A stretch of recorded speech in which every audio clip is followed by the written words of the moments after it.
Shadows in the mansion. Rescue. Bursting through the back door with a force that mirrored the storm in his soul, Obasi's shout for Kelechi echoed ominously through the mansion. And then he saw them in the living room. Kelechi, looming over the young woman, his hands nearly completing the act of strangulation. With a surge of adrenaline, Obasi launched himself at Kelechi, fueled by a potent mix of fear and hope that he wasn't entirely too late. Half believing this nightmare had already claimed the worst, he was propelled by the desperate need to save her, to undo the horror that had unfolded in his absence. In the heat of the moment, Kelechi, still blinded by the dark cloud of his intent, reacted instinctively. He seized his knife, swinging it wildly, the force of his arm bringing the blade down with a ferocity that sliced through Obasi's torso. A guttural growl of shock and pain escaped Obasi as he registered the searing agony, but he retaliated with a powerful blow that sent Kelechi staggering to the ground. It was only then, in the sudden quiet that followed the clash, that recognition dawned on Kelechi.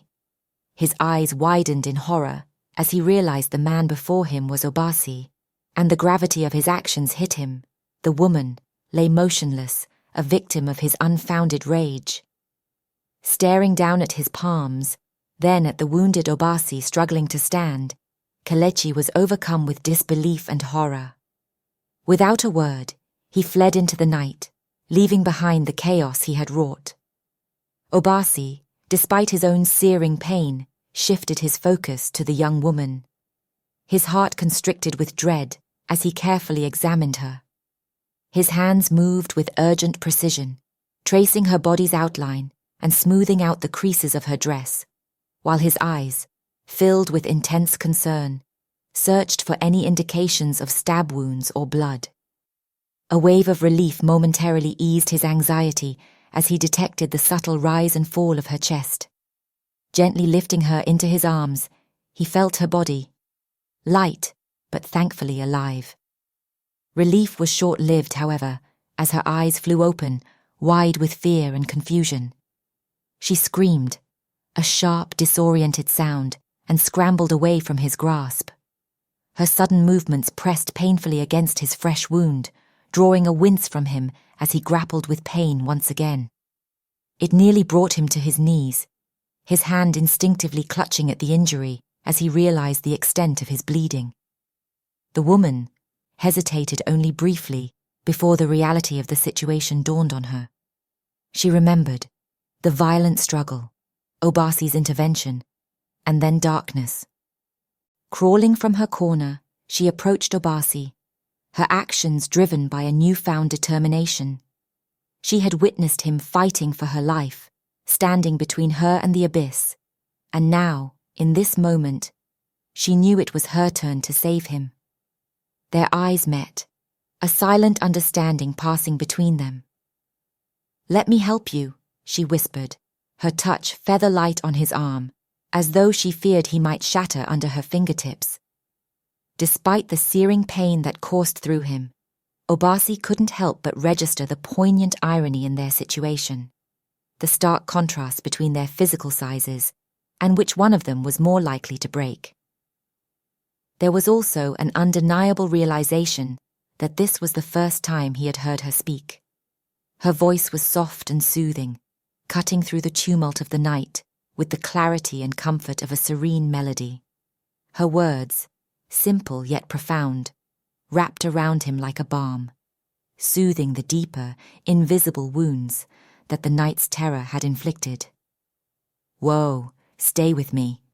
Her voice anchored him, pulling him back from the encroaching darkness that had begun to envelop his senses. Unbeknownst to him, he had fallen to his knees and been teetering on the edge of unconsciousness, slipping away until her voice, urgent and clear, beckoned him back to reality. By the time his focus sharpened, she had already torn his shirt and expertly wrapped a towel around his wound, applying pressure to stem the bleeding. Blinking into the dim light of the room, he watched her dart about with an urgency that reminded him of a bird in flight, quick and purposeful. His mind, still foggy from pain and shock, wondered at her next move. She returned swiftly, a glass of water in one hand and a bottle of painkillers in the other. "Take this," she instructed, her tone allowing no argument.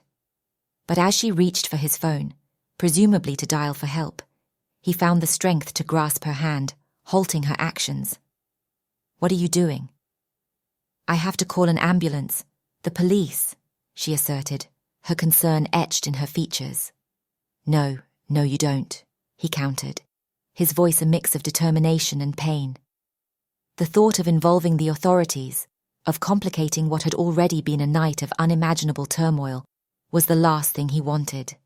His clarity of mind had returned, along with a firm resolve to manage the situation without external intervention.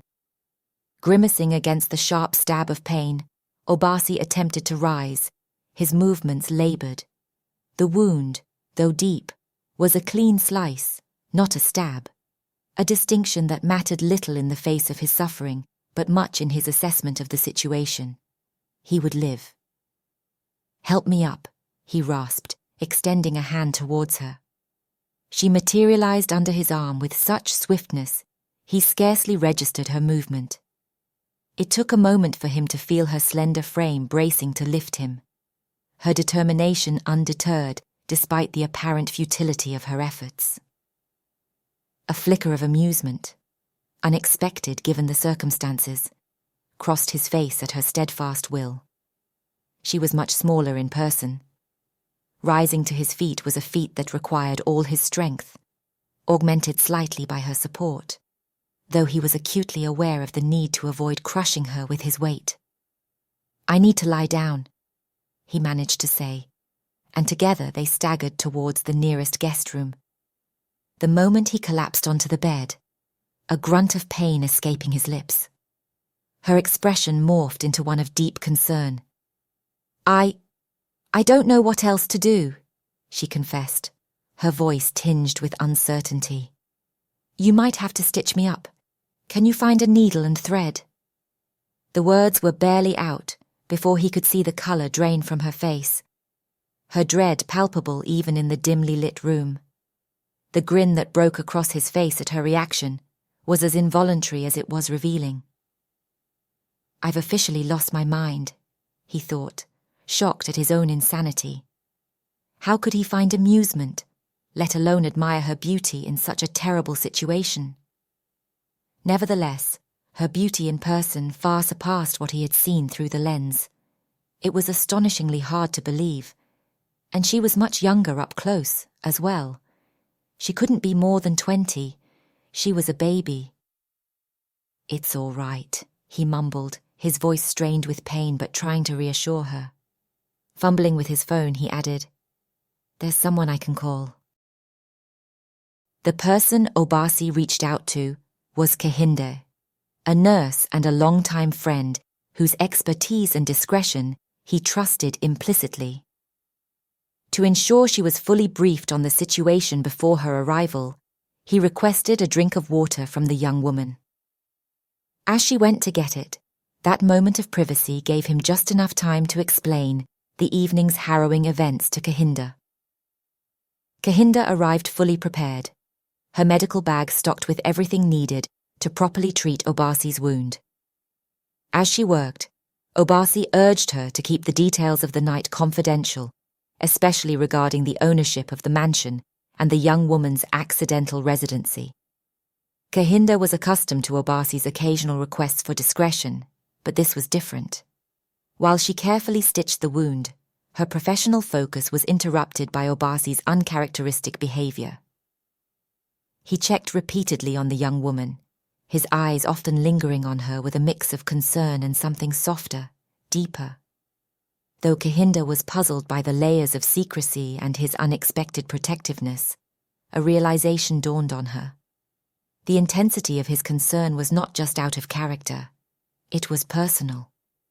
As she packed away her medical supplies, Kehinde watched Obasi interact with the young woman, his demeanour gentle, a stark contrast to his usual reserved self. It was clear to Kehinde that her friend was not just concerned for the woman's welfare. He was emotionally invested in a way she had never witnessed before. This was more than empathy or responsibility. Obasi had fallen for her, deeply and quite possibly irrevocably. At his request, Kehinde also took a moment to assess the woman's injuries, finding them to be minor, a scratch on her elbow and bump on the head being the most notable. After ensuring both were in no immediate danger, she discreetly left the mansion, leaving them to the quiet that had resettled over the grand home.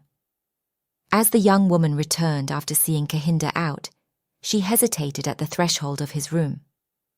Obasi noted the subtle interplay of emotions flickering across her features. Her concern for him tugging her forward, even as she wrestled with her own reservations. He could sense the weight of her recent experiences bearing down upon her, evident in the tentative way she moved. Feeling the cessation of his wounds bleeding, his life no longer seeping out and the shadow of death receding, a spark of vitality and a newfound confidence about the future filled him. He found himself eager to satisfy his long-held curiosity. "What's your name?" he asked, his tone imbued with warmth and a deep-seated curiosity, the kind that had been simmering within him, far beyond her comprehension. She hesitated, her lips parting slightly, as if to collect scattered fragments of her identity. In that suspended slice of time, Obasi watched intently, his heart beating with eager anticipation.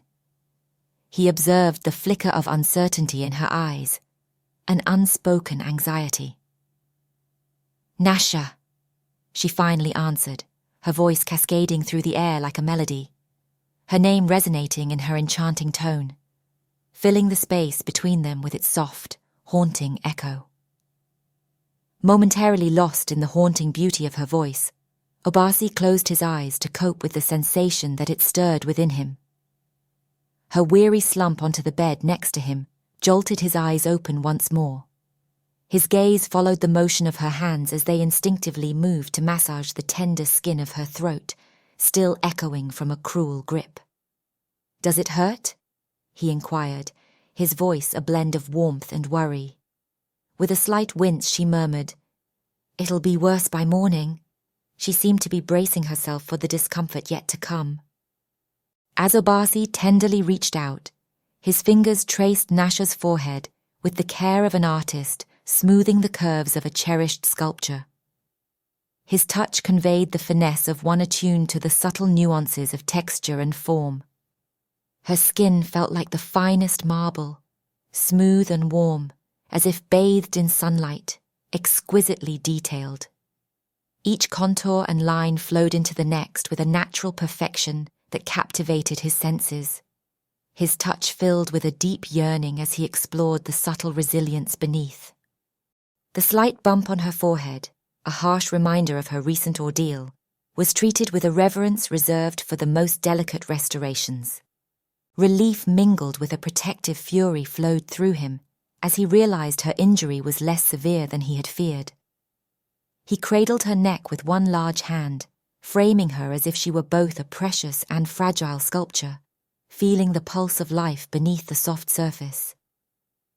The way her muscles relaxed under his gentle exploration spoke volumes, her body responding to the calm assurance of his skilled hands. For a fleeting moment, their gazes locked, and he saw the interplay of light and shadow in her eyes, revealing depths of emotion he paused to read.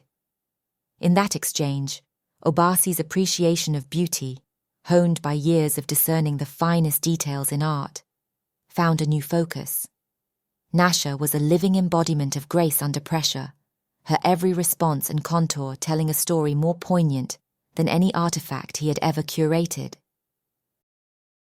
Suddenly, her eyes widened with fear, and she recoiled from his touch. The depth of her trauma was evident in the quick flash of terror that crossed her face. Her gaze, clouded with shadows of past ordeals and a growing dread of him, shifted dramatically, a change Obasi perceived with painful clarity. "I wouldn't hurt you," he whispered urgently, his reassurance tender and sincere. "My name is Obasi," he continued quickly, extending his name not just as an introduction, but an offer of peace, an assurance of his intentions. I know, you wouldn't, she replied after a moment, a note of realization in her voice. You did save me after all. Thank you. Obasi. Hearing her speak his name for the first time, the sound resonated deeply within him, sending a thrill through him that he hadn't anticipated. The way it rolled off her tongue, tentative yet meaningful, struck a chord in his heart, stirring emotions that were as profound as they were unexpected. I can understand why you might be afraid of me, given everything that's happened tonight. His voice was laced with a mixture of dread and frustration as he spoke, his pulse racing at the thought of what she had endured. The turmoil within him swelled, anger at the ordeal she'd faced, and apprehension about delving deeper without revealing his vigilance over her through the cameras. Did he do something to you? His question hung in the air, heavy with unspoken fears. Nasha instinctively wrapped her arms around herself, a visible shudder coursing through her at the question's implication. No, he didn't, she assured, her voice barely above a whisper. He tied me up for hours. His mood shifted, and I thought he might. She trailed off, unable to complete the thought, the memory too dark to voice fully. I convinced him the ropes were too tight, promising not to run if he loosened them. The moment he did, I took a chance. I hit him and tried to escape. Her voice faltered as she recounted the terror of being pursued. But he caught me again, and this time, he was going to kill me. She held her throat, the horror of that realization vivid in her eyes. As she spoke, tears carved paths down her cheeks, her body trembling uncontrollably.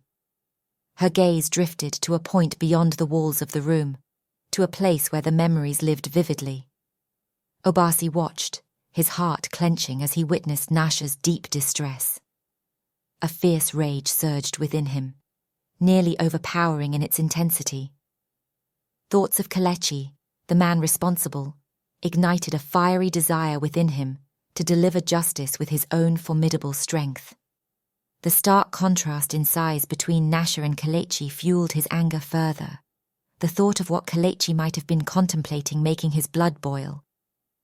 He ached to console her, to pull her close and assure her safety, but her fear had driven her to retreat, putting a distance between them that his touch could not bridge. It was clear Kelechi had harbored no good intentions. He hadn't called the police or even tried to contact him. Instead, he had fled.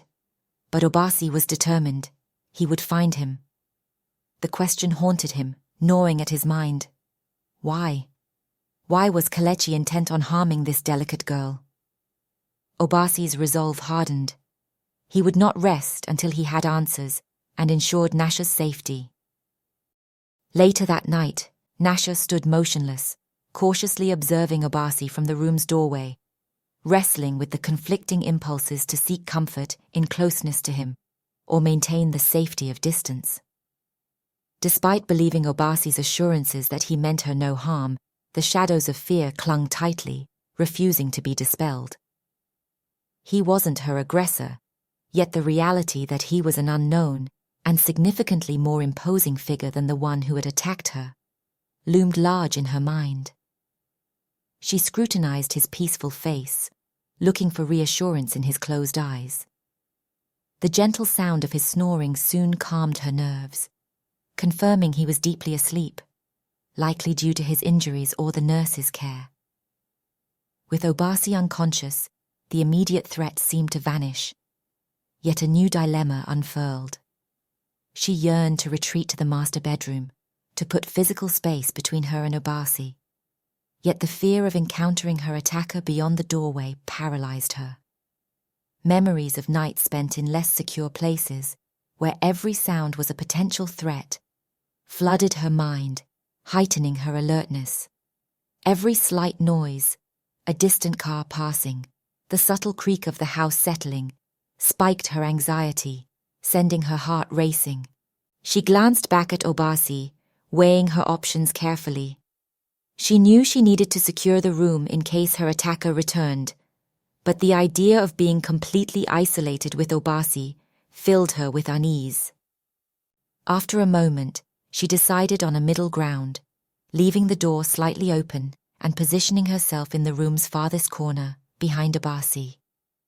Old survival instincts kicked in. Settling down on the floor rather than the bed, she chose a spot out of direct sight that would not immediately expose her if Obasi woke up. This position also placed Obasi's unconscious body between her and the door, inadvertently serving as a makeshift barrier against any potential threat.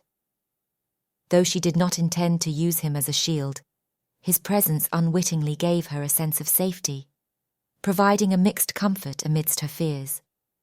Nasha couldn't pinpoint the exact moment she succumbed to sleep, but she awoke to find herself enveloped in the soft embrace of the bed, surrounded by a fortress of pillows, each pillow cradling her like a gentle cloud.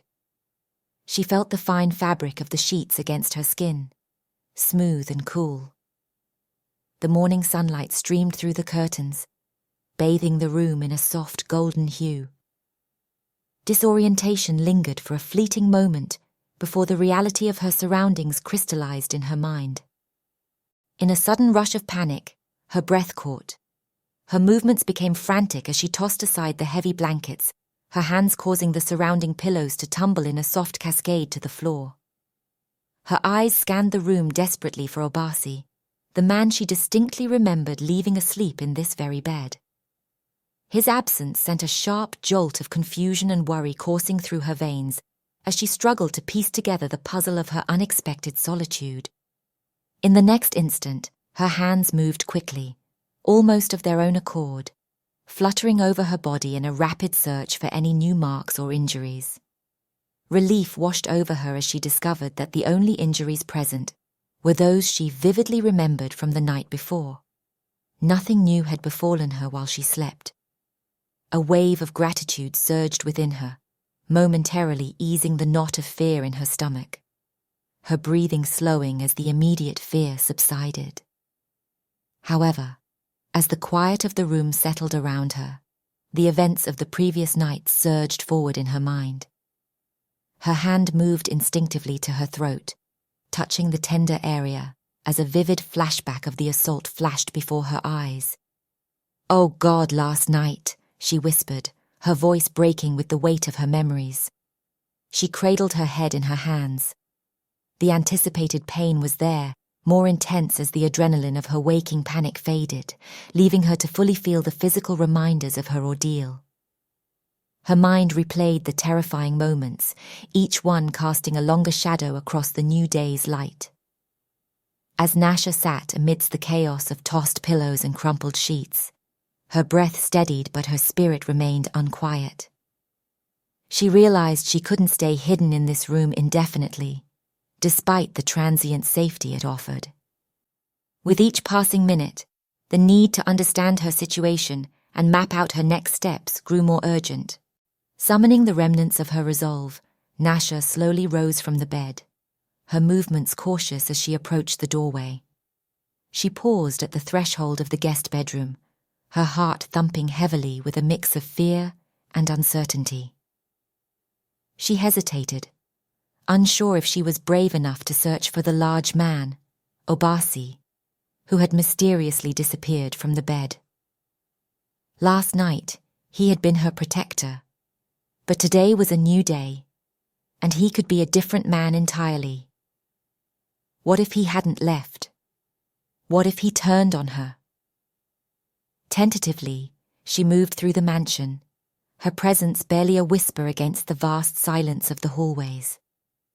Her eyes darted nervously around as she moved, half expecting Obasi to materialize around each corner. As she rounded a bend, her gaze once again caught on the intricate sculptures and vibrant art pieces lining the walls.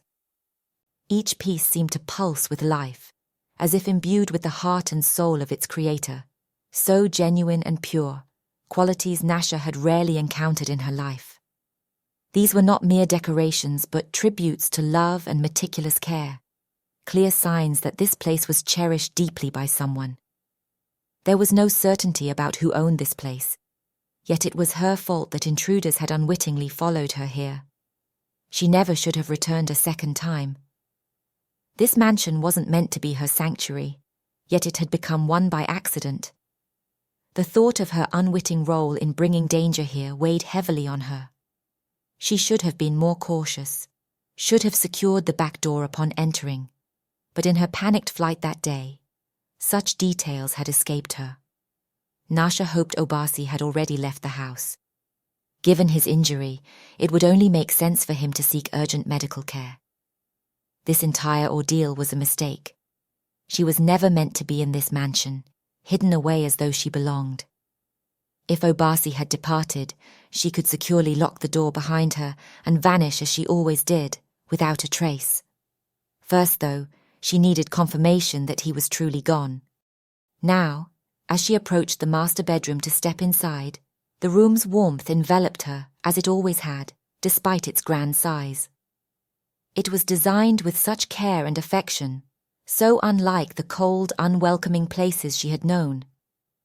The last time she had been here, the bed, with its soft, inviting linens, had seemed to wrap around her, dissolving her fears and offering a semblance of love and protection she had never known before.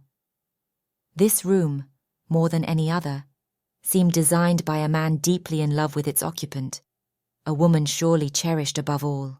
Nasha scoffed at herself, her sound echoing softly in the master bedroom. "A bunch of sheets," she muttered, chiding herself for the sentimental thoughts.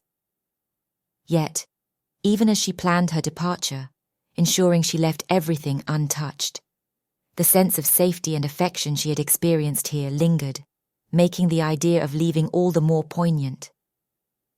With a heavy heart, Nasha knew it was time to disappear once again into the shadows, leaving behind the brief haven that had shown her what it felt like to be genuinely loved, even if it was just an illusion crafted by a bunch of sheets. She would leave as silently and carefully as she had arrived, preserving the sanctuary that had unexpectedly become her refuge. As it was, she didn't know exactly where she would go next, but then she never did. She only knew she had to leave. Now. But not before making sure Obasi had already done the same. Leaving the master bedroom, Nasha cautiously made her way to the kitchen. All her intentions of finding Obasi to confirm his departure evaporated. There he was, like a steadfast oak, rooted firmly inside the kitchen. Her heart leapt into her throat when she spotted him there in the center of the space, his towering presence even more imposing in the daylight, and now that he was standing at his full height. He stood tall, his jacket missing, revealing a white shirt that was slit down the side and stained with blood from the previous night's ordeal. He turned to gaze at her, and a heavy silence fell between them. Nasha's breath hitched, and for the moment, panic surged through her. Instinctively, her eyes darted to the nearest window, calculating a potential escape. But as she clutched the doorframe for support, her fear momentarily grounding her, she noticed the softness in Obasi's eyes, which contrasted sharply with his formidable form. This unexpected gentleness caused her to pause, reconsidering her next move. "Are you hungry?" His deep voice was gentle, yet it startled her. Her eyes stayed fixed on his every move as he reached for a plate of food from the kitchen counter and extended it toward her. The plate was laden with fried eggs, sausages, fried plantain and yam, and slices of bread. Her lips parted slightly, the assortment distracting enough to make her wonder. Did he expect her to eat all of that? Only then did the aromas wafting from the warm food reach her, stirring her appetite. "You should go," she stated abruptly, her tone more clipped than she intended, catching him off guard. His eyes widened slightly in surprise. It took him a moment to respond, his voice edged with confusion. "You want me to leave?" "Yes," she replied, perhaps too sharply. Realizing a softer approach might be more prudent given the situation, she added, "Thank you, for last night, and for the breakfast. It's not necessary. You should go and see a doctor. She gestured towards his bloodied shirt. He looked down at himself, considering. Maybe I could wash up first, he suggested. She shook her head, stepping back from the doorway. Observing him, she saw that he too stepped back, mirroring her own retreat. I'll make it quick. I wouldn't want to scare anyone looking like this, he said, placing the plate on the counter before returning to the guest room's bathroom. Nasha remained near the kitchen door, attempting to gauge his intentions. It hadn't gone as planned. He should have just left, though she admitted he had a point about his appearance. Still, his insistence could be a genuine need to clean up, or it could be stalling, a risk she couldn't afford. She moved cautiously toward the back door, her mind torn between fulfilling her obligation to secure the mansion and return everything to its original state, and the urgent need to protect herself. Men couldn't be trusted. The possibility that Obasi might try to hurt her forced her to prepare for a quick escape. Unlocking the door, she positioned herself securely against it, ready to flee if necessary. Her hand gripped the door latch tightly, her senses heightened as she listened to the shower running and his movements in the bathroom. She felt his presence approaching before seeing him. Inhaling deeply, she braced herself, ready to bolt. Then he emerged, astonishing her completely. He had changed into a sleek, black senator suit that hugged his form as if tailor-made. Her breath caught in her throat, completely taken aback by the transformation. The sight before her was unexpectedly striking, leaving her momentarily speechless. As Nasha held her ground by the door, the bright morning sun pierced through the slight opening, the beams bouncing off Obasi and momentarily dazzling her. In that moment, he seemed to embody the mansion itself, like an exquisite piece of its essence had come to life and stepped out from its confines, perfectly in sync with the grandeur around him. As Nasha held her ground by the door, she noticed Obasi pausing, his gaze lingering on her with an intensity that made her uncomfortable. He seemed to be measuring her reaction, and as she met his eyes, he awkwardly raised a finger. "One thing before I leave. I'm just a bit thirsty," he said, his voice holding a hint of hesitancy. "Some water for the road," he gestured, as if expecting her to fetch it for him. She shook her head, her feet firmly planted. "I'll just grab a glass," he quickly added, turning toward the kitchen before she could protest. Nasha sighed, her frustration evident. She listened intently, hearing what sounded like the search for a glass and the tap turning on to fill it. Then, suddenly, silence. Moments stretched into unease until she called out his name, but there was no response. Her anxiety mounting, she left the door open behind her, taking only a hesitant step away from her escape route. The absence of any sound from him unnerved her. Moving cautiously, she stepped back into the mansion, her heart pounding as she approached the kitchen. There she found Obasi standing still, a glass of water forgotten in his hand, his attention seemingly caught by something outside her view. Nasha watched cautiously, as Obasi, leaning heavily against the kitchen counter, seemed to gather his strength. His face was pale, beads of sweat on his forehead indicative of a fever, and she could sense his discomfort, even from a distance. As he slowly moved toward the kitchen table on noticing her, aiming to close the space between them with unsteady steps, she felt a pang of concern, despite her resolve to keep her distance. Suddenly, Obasi's legs buckled under him. His hand flailed in the air, seeking something to grasp, but found nothing. Nasha's breath hitched as she watched him stumble and then fall heavily towards the staircase that led down from the kitchen hall. The thud of his body hitting the floor echoed through the mansion, sending a chill down her spine. Without thinking, Nasha rushed over to him, her earlier reservations forgotten in the face of his apparent distress. She knelt beside him, her hands hovering hesitantly before she touched him, trying to assess his condition. "Obasi!" she exclaimed, her voice tinged with panic. He lay groaning, clutching his side where a dark stain was spreading across his black shirt. Blood seemed to be seeping through the fabric. "I'm okay," Obasi murmured weakly, trying to offer her a reassuring smile that didn't quite reach his eyes. His voice was strained, each word punctuated by a grimace of pain. I lost my balance." Instinctively, she helped him sit up gently, careful not to touch his wounded side directly. "You need a doctor," she stated firmly, her voice a mix of concern and command. Obasi looked up at her, his eyes reflecting a mix of gratitude and something else she couldn't quite read. "Maybe just help me back to the bed," he suggested weakly. Her response was a hesitant nod. She slid one arm cautiously under his, supporting his weight as they made their way slowly back to the guest bedroom. With each step, Nasha was acutely aware of his groans of pain and his heavy reliance on her for support. As they reached the bed, he collapsed onto it with a pained grunt, his eyes squeezing shut in agony. Gently, Nasha placed the back of her hand against his forehead, feeling the heat radiating from his skin. "You're burning up," she murmured, her voice laced with concern.